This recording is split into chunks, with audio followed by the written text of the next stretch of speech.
nothing to lose. Maybe in the promised land we're all made for what we do. Ah, but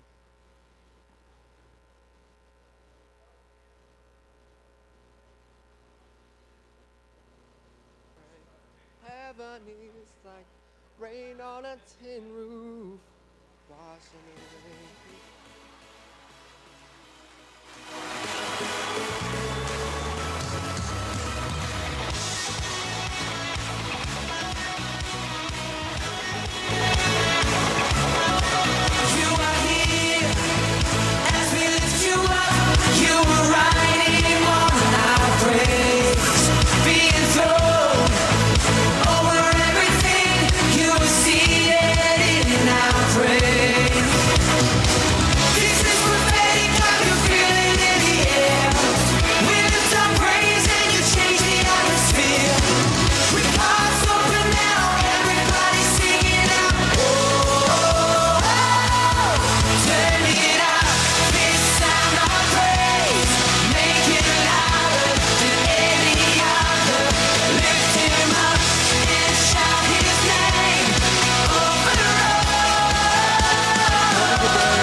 I like this song.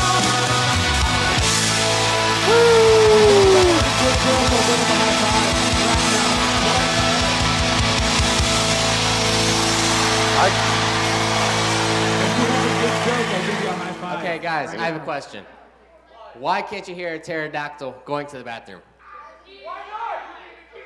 Because the P is silent. He. If Will told one more dad joke today, I was going to stun him. I don't open those. All right, who are we? We are UFC, United Followers of Christ, where we love God, love others, and we love making disciples. Whoop. We need an air horn. So Text do. at JVolg to 81010 for announcements and updates. what we're doing. That is why we're very doing it, important. How we're doing it. who When we're doing with, What we're doing it with. I cannot go. March 8th and 9th of 2024, which is in more than 7 days. in Fort Scott is yeah. Across the- Okay, I'm assuming by now you read that because Empower, there you March go. 8th through 9th, 2024, in Fort Scott, Kansas. The fee is $20. Now, here's the thing. 1, 2, I need 3, you to listen up. This is important. I do not have one single sheet of paper that anybody has filled out that says these are the events that we want to do at Empower. I have those sheets. Before you leave this building, you need to see me and get one. You need it filled out, and I need it before evening this Sunday. We have to have everything turned in Monday. So I need you to fill out the sheet. Hey, this is what we want to do. There's also a medical sheet and registration sheet that you need to fill out. Okay? So far, I only have 3 of those. So if you don't have this stuff, you need to take it tonight. You need to get it back to me by Sunday. If you're not here Sunday, you can text me. I'll give you my address where I live. You can bring it to me. And All right. whatever you do, avoid John because he'll make jokes about your butt rash that you don't have. It was foot. I think we should. It was a foot rash.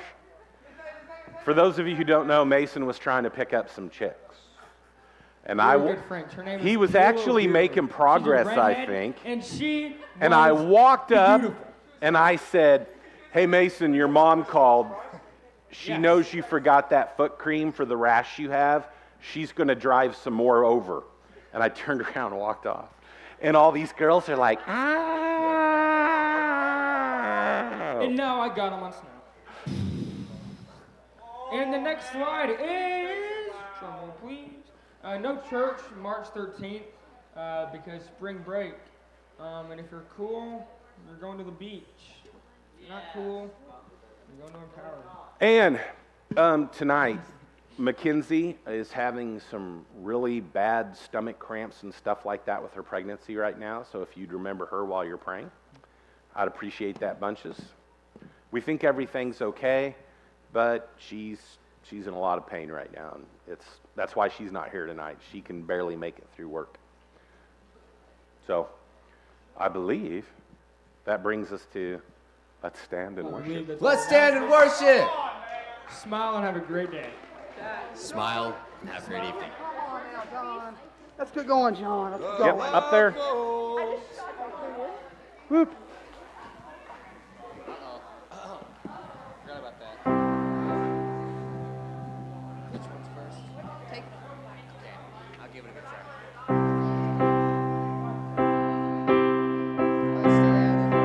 Okay.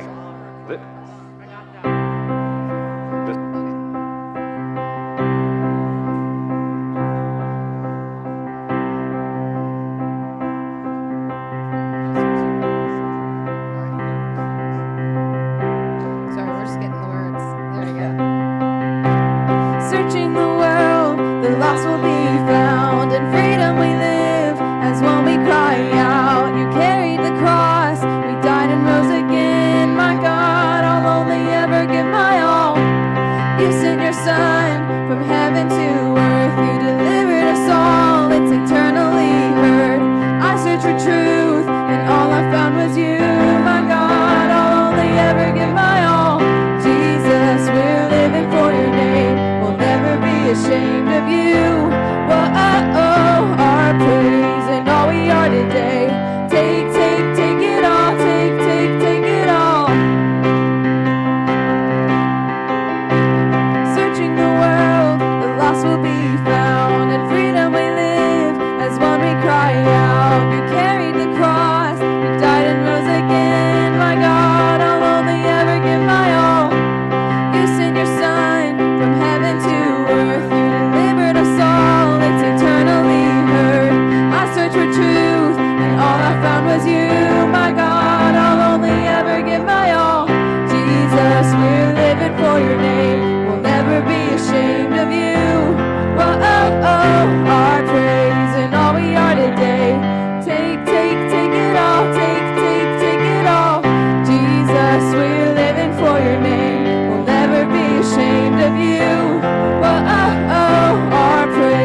save the world in my life.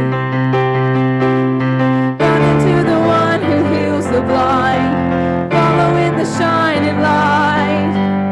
In your hands the power to save the world in my life. Jesus, we're living for your name. We'll never be ashamed of you. Whoa, our praise and all we are today. Take it all. Take it all. Jesus, we're living for your name. We'll never be ashamed of you. Whoa, our praise and all we are today. Take it all. Take it all. Take it all. Take it all.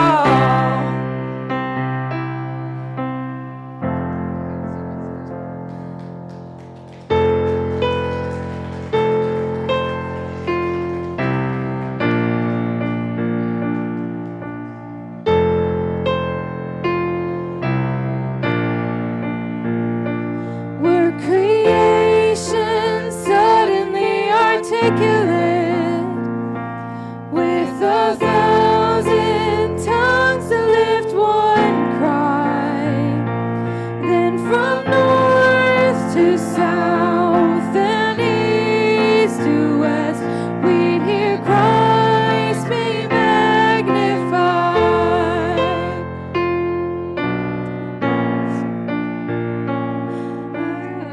Sorry. We're the whole earth echoing his eminence. His name would burst from sea and sky, from rivers to the mountain tops. We'd hear Christ be magnified.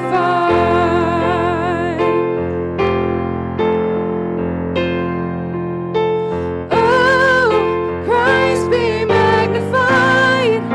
Let his praise arise. Christ be magnified in me. Oh, Christ be magnified from the altar of my life. Christ be magnified in me.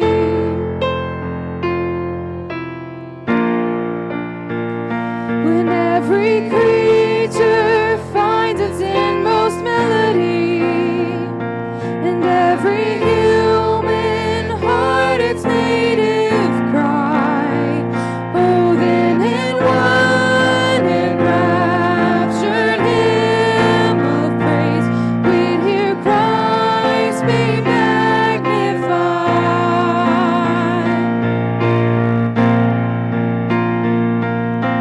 Oh, Christ be magnified.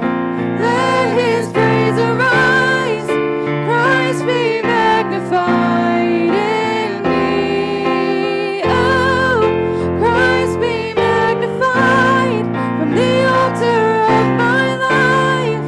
Christ be magnified in me.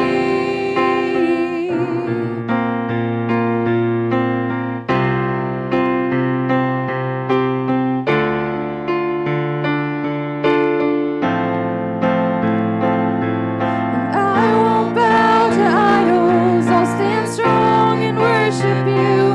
And if it puts me in the fire, I'll rejoice 'cause you're there too. I won't be formed by feelings. I hold fast by what is true.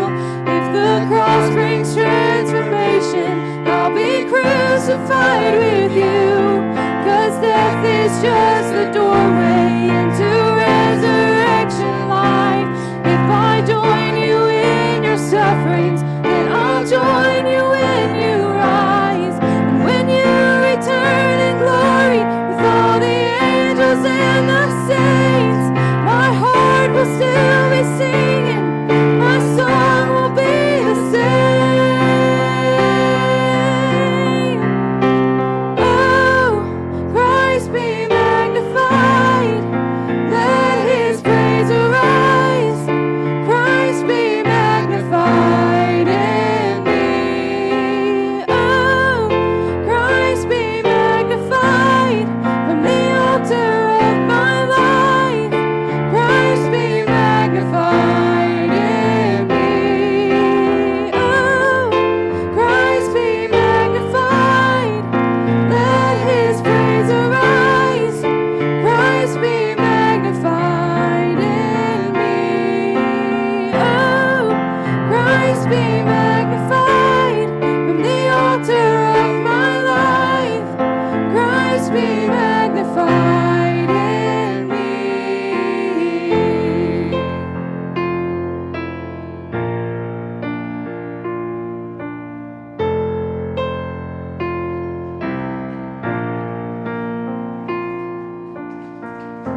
Hey, don't sit down.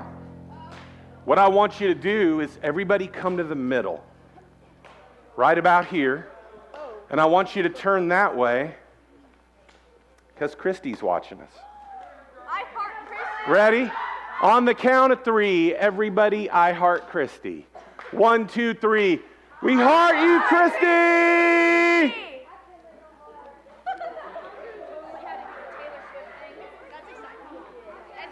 I don't know about you, but that felt all Taylor Swift.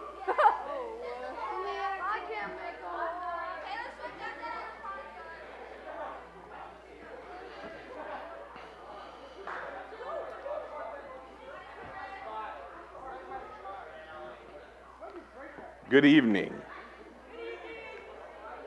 I was singing with Izzy and she was trying not to laugh because my voice is so deep. So I tried to sing higher. All right. What we've been talking about is rhythm. And rhythm is critical and important to our lives. When we build a rhythm with something, it helps us tie into it. It helps us understand it better. It keeps us honest in it. It focuses us. It does a lot of tremendous things. So I've loved this series because it has been so good. This is the last one. But before we go there, it's the verse of the month. I need to do that with an echo. It's the verse of the month. It's 1 Peter 3, 15 through 16. Do I have somebody who has not said it? I'll let you say it again though. Who has not said it, who would like to try and say it? Huh? Let it go. Anybody? Anybody memorize this? Anybody? Wyatt, you're back on again.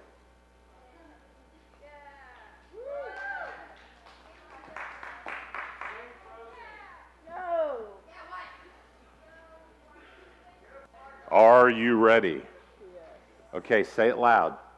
But in your heart resides Christ. Always be prepared to give a reason and an answer to whomever asks you for the hope that you have. But do this with gentleness and respect. Yay! Very good. Good job. My man, right here. Did you enjoy your Irish Spring from last week? Huh? If you do it twice, no. Because I am all powerful and I can do whatever I want. We have to change the rules. We're running out of stuff. What?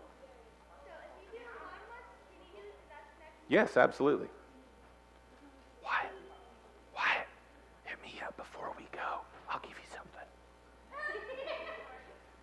All right.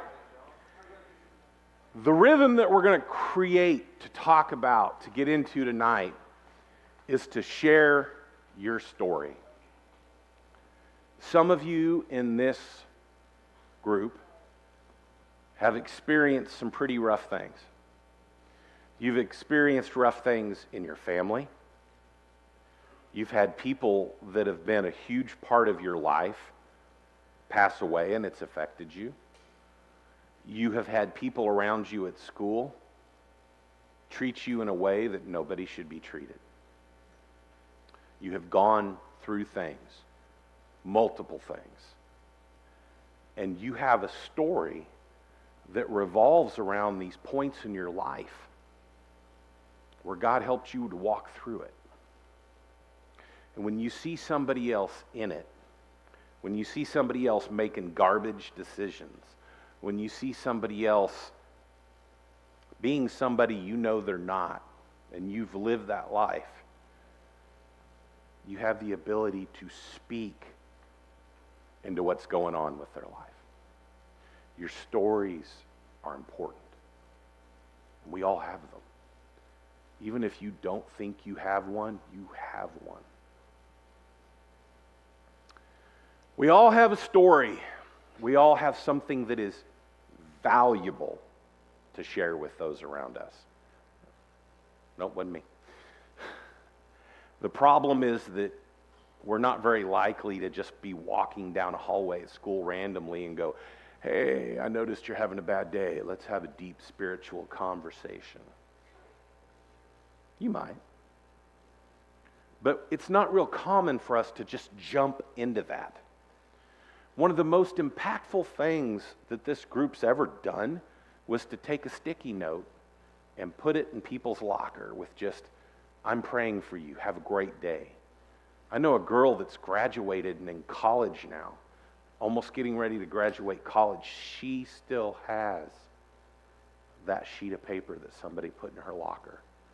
And when she has a terrible day, when she has something bad going on, she goes and she finds that sheet of paper that says, I want you to know I'm praying for you. And it gets her through that day. And it gets her through that time. You have capacity with your story to change things. What could it look like to have a spiritual conversation about faith that is not super awkward and it doesn't feel forced? Some of you, don't worry about my spelling. Trust me, just look in the Snapchat. Dude, I can't. Autocorrect. It's autocorrect. Autocorrect is like an extremely helpful little elf that lives in your phone, and he really does want to help you. The problem is he's drunk. And he is a mess, and he can't ever get what he's typing right. But when we have these conversations, sometimes they feel very forced in us. We don't feel comfortable in having them. We don't feel flow. We don't have rhythm. I've shared some of your stories. And some of you have shared your stories with me. And we've walked through life on those stories. I've held people in here who are in tears because their story has been very rough. But their walk with God in that story has made them stronger. And their ability to share that story with somebody else who is going through the same thing they are is important.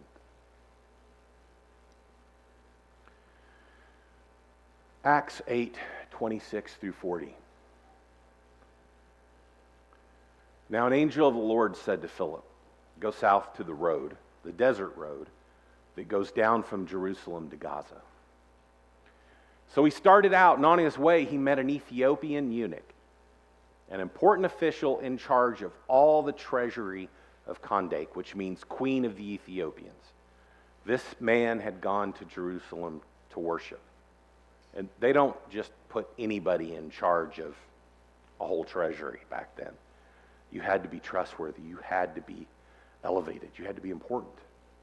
Your opinion matters. You aren't a nobody.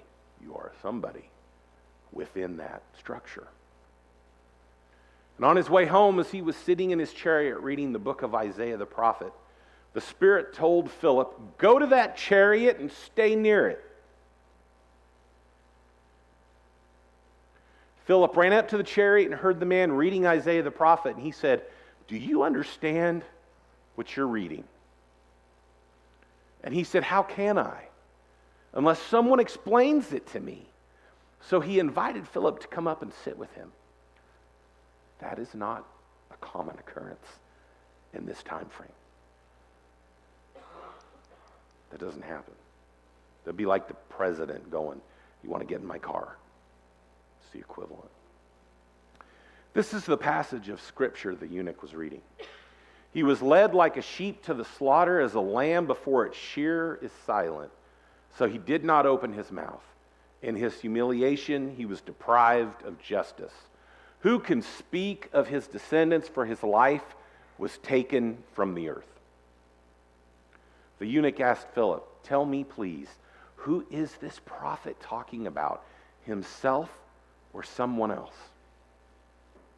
Philip began with that very passage of Scripture and told him the good news about Jesus.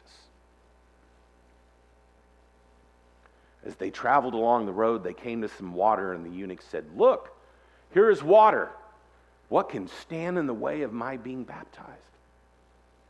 Guys, remember last year, first part of this year, when you felt that walk with Jesus? How many of you were like, "John, I want to be baptized. I want to show the church that my life is different"? We had about 31 teenagers accept a walk with Christ since October. We had 25 of them want to be baptized, knowing what it is, knowing what it means. It means you have stepped forward and you have said, my life is going to be different, and people can look at it. Sometimes it's a really hard walk. But that's what this eunuch is saying. He's saying, hey, I've listened to you. I've heard this calling. I want to be baptized. I want to show that I want to follow Jesus. And he gave orders to stop the chariot. Then both Philip and the eunuch went down into the water, and Philip baptized him. When they came up out of the water, the Spirit of the Lord suddenly took Philip away, and the eunuch did not see him again, but he went on his way rejoicing. God stepping into your life can make you a completely different individual. Philip, however, appeared at Azotus and traveled about preaching the gospel in all the towns until he reached Caesarea. I'm going to tell you a secret about pastors. Some of the words we say, if we don't take the time to look up the pronunciation beforehand, we power through. Philip did some things here. He did some things that you can do. He did some things that you can build rhythms with. He was open to God's leading. When God leads us, we need to follow. I'm going to tell you something right now. If you are walking somewhere and you feel inside you that voice that says, you need to talk to that person, that doesn't necessarily mean you have to walk up and go, hey, I just want to tell you I'm saved by Jesus, so you need to be too. But you may have the opportunity to step in their life, to get to know them, to actually lead them to that conversation, to see them in an environment like this where they can hear it. When God leads, follow. Don't ignore it. My life is met with chaos and upheaval when I haven't listened to that voice, because it haunts me. And finally I said, God, when you talk, I'm going to listen. Philip listened to the eunuch. And this is the crucial step. Too often we think that we have to be the ones talking.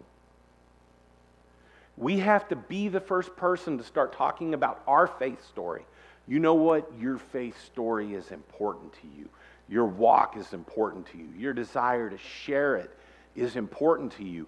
But sometimes, you ever wondered why you only have one mouth and two ears? Maybe we ought to listen more. Maybe you should hear them. And in hearing them, you see them. And Philip asked great questions. He understood what was going on in this guy's life, and he knew what questions to ask. Well, John, I'm not sure what questions to ask. Hey, guess what? Practice. Practice. If I get in a conversation, God, what words would you give me to talk? We'll spend an hour in front of a mirror fixing our hair and our makeup, like Mason. But we can't spend an hour taking the time to let God put the words into us that He wants us to speak to somebody. The eunuch was open into listening about what Jesus had done because Philip cared about him and what was going on in his life. He cared about him. This man he never met, he cared about him. Do you care about the people you talk to? That's a rhythm in your life. I can stand up here and I can say, I love every one of you in this room. And I can mean it. I can say, you guys are like my kids. And I can mean it. Because I truly care about everyone in this room. God shows us what love is and how to love. It's not going on a date with somebody. It's not having a boyfriend. It's not having a girlfriend. It's being able to look at you and say, I love you on a level like you're my brother, you're my sister, you're my child, and I would do anything for you. And being able to say that to the people around you.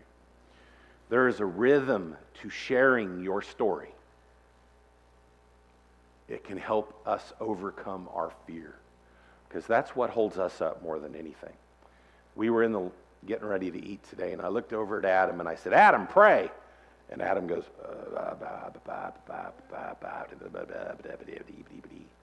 I mean, were you feeling fear?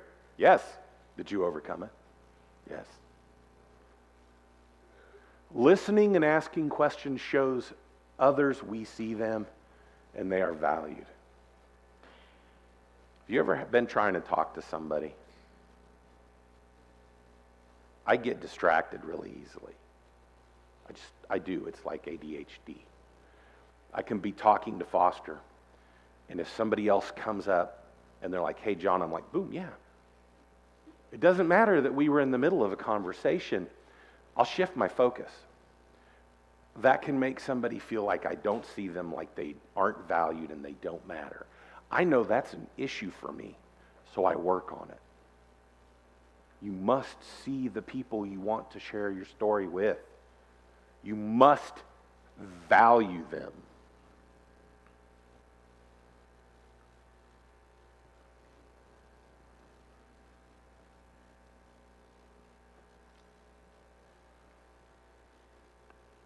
You're not trying to hype yourself. It is not about you. You are trying to share what God is working on in your life. God is doing things for you and with you. But it's not about, man, let me tell you all this. It's about explaining how great and fantastic and loving and caring God is. It's one of the hardest things we do as Christians is we forget it's not about us. And we love to make it about us. It's about God who created everything. His Son who died a horrible, painful death for you. And His Spirit that teaches you to walk through life with Him as a son or a daughter. You got to understand this too. You are joining in on the work Jesus started. Jesus started this before He ascended into heaven. But He told you to pick it up and carry the rest of the water. He could have done this a million different ways, but He chose you. Not somebody else, you, and you, and you. To share His story and your story, and they're intertwined, and you are continuing the work that He started.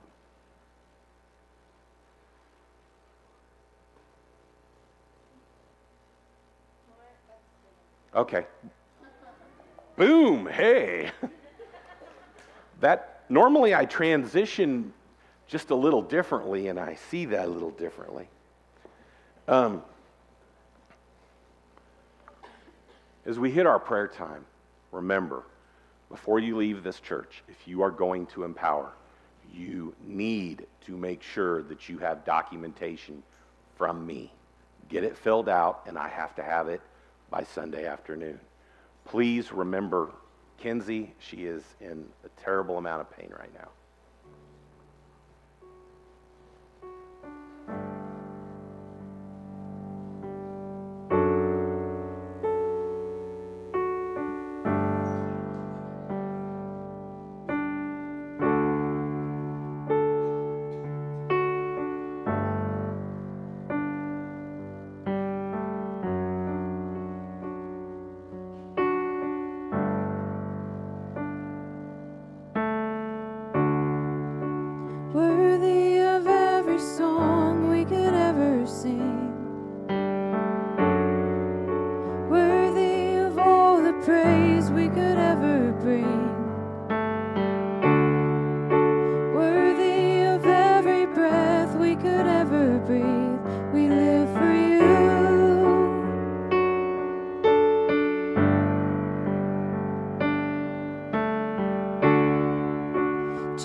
above every other name. Jesus, the only one who could ever save. Worthy of every breath we could ever breathe. We live for you.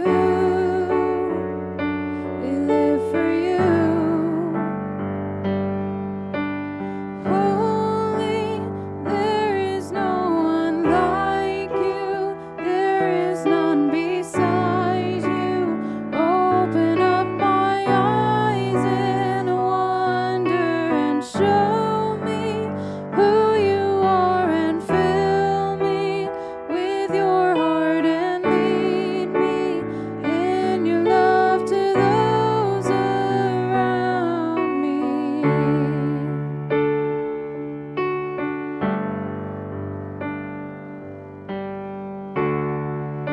Worthy of every song we could ever sing. Worthy of all the praise we could ever bring. Worthy of every breath we could ever breathe. We live for you. We live for you. Jesus, the name above every other name. Jesus, the only one who could ever save.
Christ be magnified.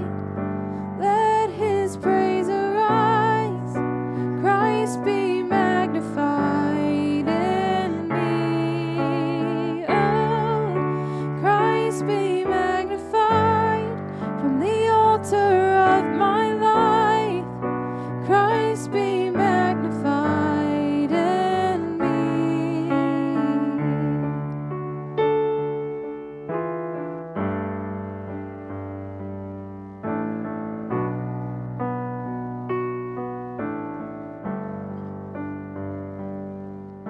'Cause holy, there is no one like you.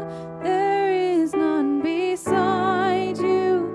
Open up my eyes in wonder and show me who you are, and fill me with your heart and lead me in your love to those around me. Holy, there is no one like you. There is none beside you.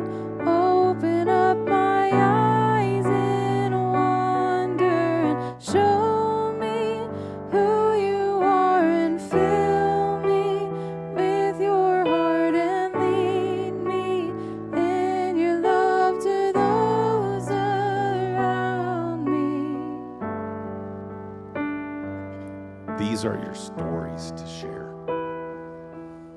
These are the times when we tell each other, I see you and I value you.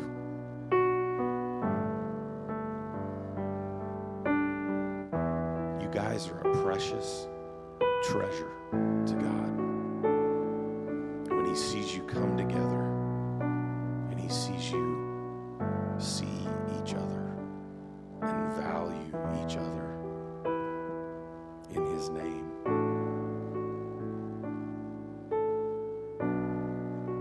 It's a sight like, I don't know, it's not like anything I'm used to seeing, I can tell you that.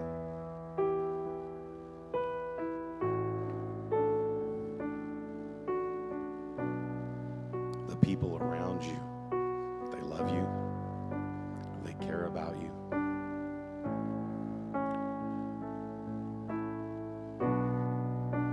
And so does the person who created us all.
As we come to the time that we break into small groups, remember 1 Timothy 4:12 is something that should be more than a verse, more than something you say. It's how we should live our lives.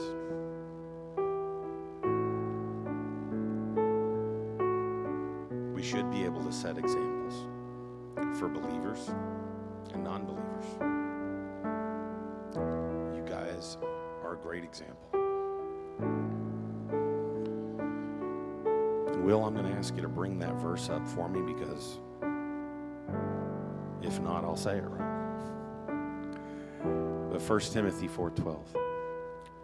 Don't let anyone look down on you because you are young, but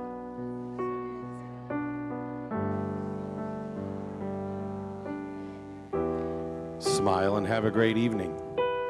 Remember, I need you to take Empower stuff and then get it back to me before Sunday, or you won't be going with me.